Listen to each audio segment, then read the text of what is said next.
1944, Pearl Harbor Naval Base, Hawaii. The sound of the waves breaks the tranquility of the morning in Pearl Harbor. The bay stretches out like a mirror, reflecting the warships lined up like metallic monsters ready for battle. In the distance, the sky begins to be tinged with a deep red, signaling the start of yet another tumultuous day. However, for one man on the base, this dawn is different. William Patrick Stuart-Houston, a man who carries a surname stained with horror, watches the sea in silence.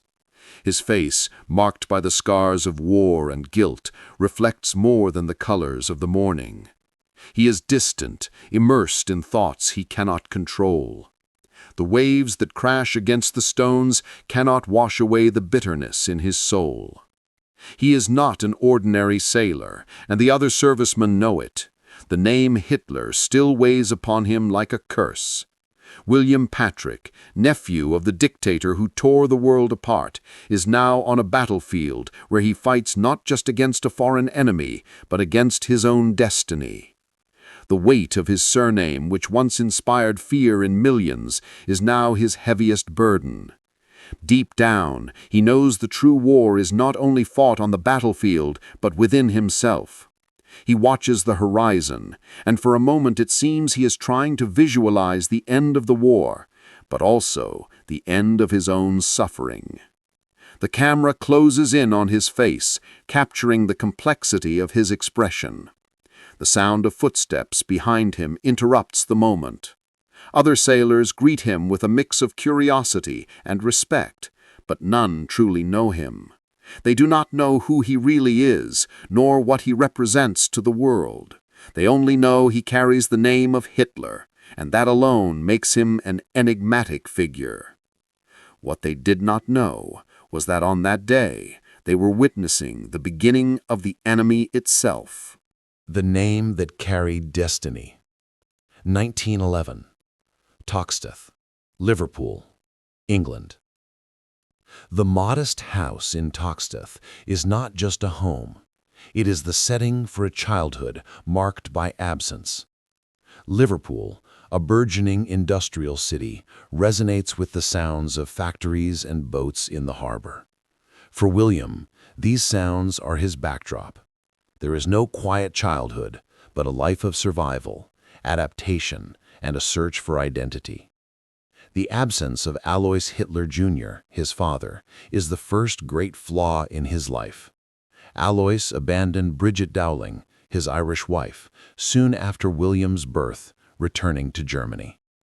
William grows up with the figure of his absent father, and with it the mark of an invisible destiny. He never truly knew Alois, but knew something was wrong.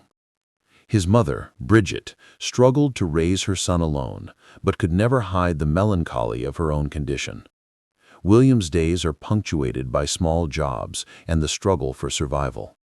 Instead of playing with other children his age, he helps his mother sew, works at the local shop, and tries to fill the void left by his father's absence. His schoolmates speak little of him, and William in turn feels a need to hide. The children his age dream of adventures and travel, but William has other dreams of belonging, of finding his father and understanding who he really is. At 18, William finally decides to seek answers. He travels to Germany, hoping to connect with his father he never knew, and perhaps to discover something about himself. Upon arriving in Berlin, he finds Alois. But what should have been a family reunion becomes the start of a much darker journey. Alois takes William to a Nazi rally, where he finally meets his uncle, Adolf Hitler. Hitler's imposing and charismatic figure is something William could never have imagined. He sees in his uncle a man who seems to have the power to convince an entire nation to follow his ideology. The young William, impressed by the strength of his uncle, does not see the monstrosity hidden behind the facade of power. He begins to believe that his uncle, despite rumors of his aggressive behavior and radicalized ideals, is a figure of great importance, someone he should be proud to be related to by blood. Later, William receives an autographed photo of Adolf Hitler. For him, it is a symbol of acceptance, of belonging. It is as if somehow he had found a place in a world that had always seemed distant and indifferent. A report from the time. It flies like a brick, a critique of William's political inexperience and naivety. He still does not realize that the power he sees in Hitler is not just physical or political, but a destructive force that would forever alter world history. No one imagined that this seemingly unremarkable character carried the germ of victory. Hitler's family, criticism, and initial failures. Date, 1931. Location, Berlin, Germany. Following his initial encounter with his uncle, William returns to Berlin in 1931, now more aware of the forces operating around him. Hitler's regime is consolidating with relentless speed. Germany is on the verge of a radical transformation. But William, still impressed by his uncle's charisma, tries to understand what lies behind this meteoric rise. Initially, he believes his uncle to be a genuinely enlightened figure, someone capable of guiding Germany into a new era. He begins writing articles about Hitler, detailing his political growth and the impact of his leadership. But over time, he starts to perceive that Hitler's flaws are much deeper than he imagined. Hitler's obsession with power and control over Germany begins to surface in the pages of newspapers and in public speeches. William, already distant from the idealized figure of his uncle, begins to question the moral implications of the Nazi regime. He writes articles, but the focus is now different.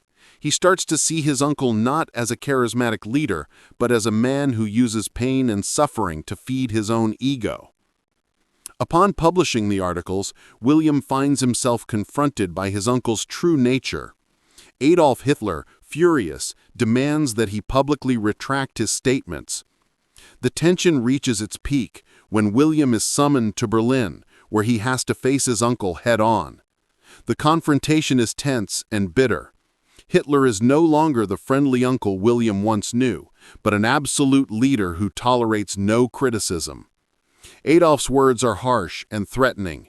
He demands that William withdraw the articles immediately or face the consequences. William, now clearly divided between his family loyalty and the morality of his convictions, refuses to back down. He defies his uncle, and the consequences are profound. He loses his job in England, becoming persona non grata. His relationship with the Nazi regime is now exposed, and he can no longer return to his former life. 1944 to 1945. Location: battlefield, Europe, Pacific. William Patrick Stuart-Houston finally enlists in the United States Navy. His path there was circuitous, and his journey of transformation is just beginning. In the first days of training, he feels like a strange figure among the other recruits. To them, he is just Hitler's nephew, someone with a troubled past.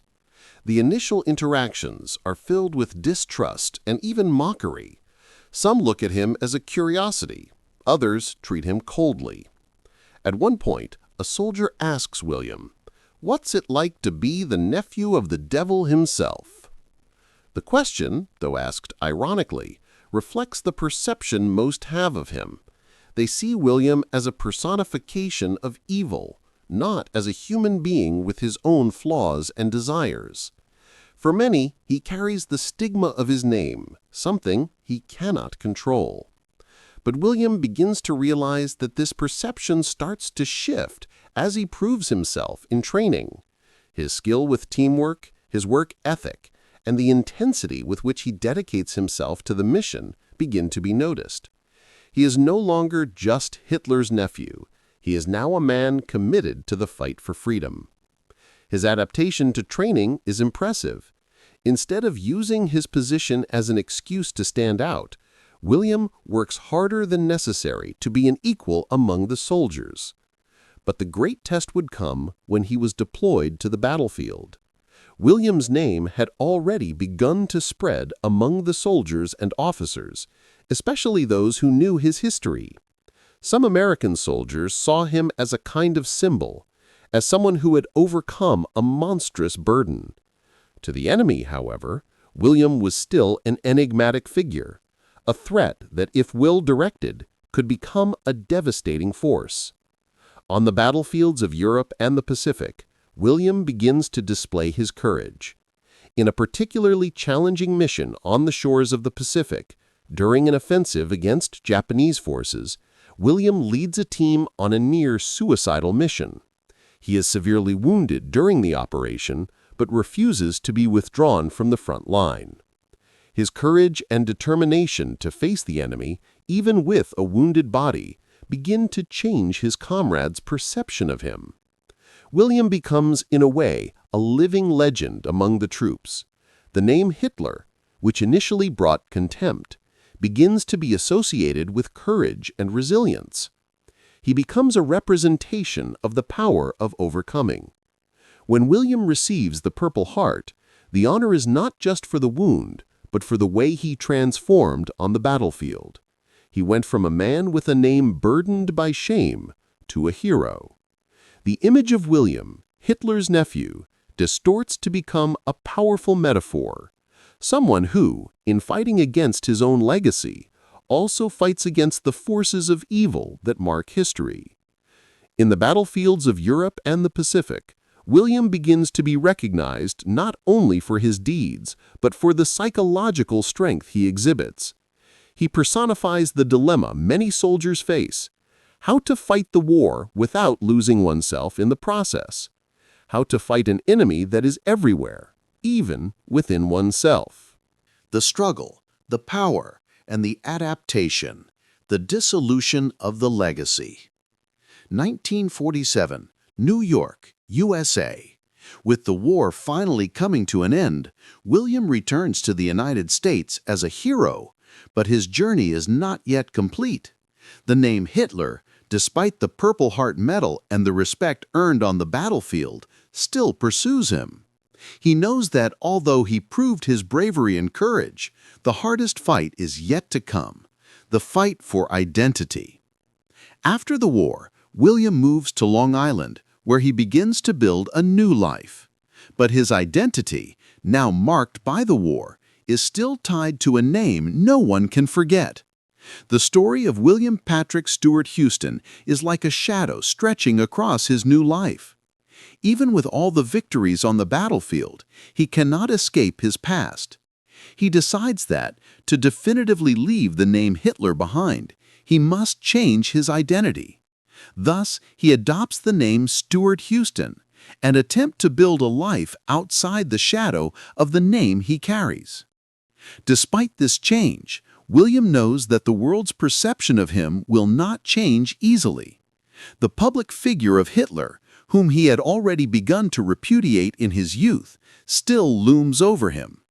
No matter how much he changes his name, the stigma of his lineage follows him. But he does not let this stop him. He begins working in a blood analysis lab, a profession that provides him with decent work and a chance to live a life free from further resentments and the inquisitive eyes of society.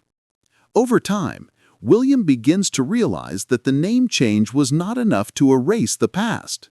He often wonders if he could truly escape his history. During a conversation with his wife, Phyllis Jean Jacques, who is also of German descent, he expresses his anxieties. She listens to him but does not judge him. Phyllis, who shares with William the burden of being of German descent during the war, understands him. They talk about the need to distance themselves from the past, to live in the present, and, above all, to ensure that their children never carry the weight of a name stained by war. In a profound conversation with his sons, William makes an important decision. He shares with them the pact he made with himself. None of his children would marry, and none would have children. The Hitler bloodline, he promises, would die with him. He wishes for the inheritance of pain and destruction his uncle caused to end there with his generation. It is not a formalized pact, but an emotional decision William makes based on the wounds he carries. The weight of the name Hitler is never completely removed from William, but he lives with the hope that, with time, he and his family can start a new story, free from the horrors of the past. Date: 1987. Location: Coram, New York. William Patrick Stuart-Houston passes away in 1987 after a life of immense complexity. His name, which was once a symbol of oppression, now fades from history. He is buried next to his mother, Bridget Dowling, in Long Island, and with him, the last direct link to Adolf Hitler vanishes. But his story does not end with his death.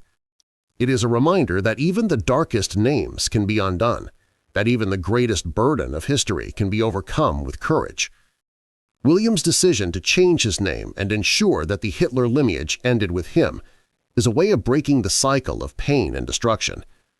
Even though the story of his life was marked by the war and the terror of his uncle, William chose to fight for freedom. He showed that, contrary to what his uncle believed, a name does not define who you are. It is your actions that do. William's children, who lived without the burden of the Hitler name, can now tell their own story, far from the shadow of a man who harmed so many people. William's legacy is one of overcoming and renewal of someone who challenged the forces of destiny and chose to be different. What no one knew was that in his name he carried not the inheritance of a monster, but the hope for a better world.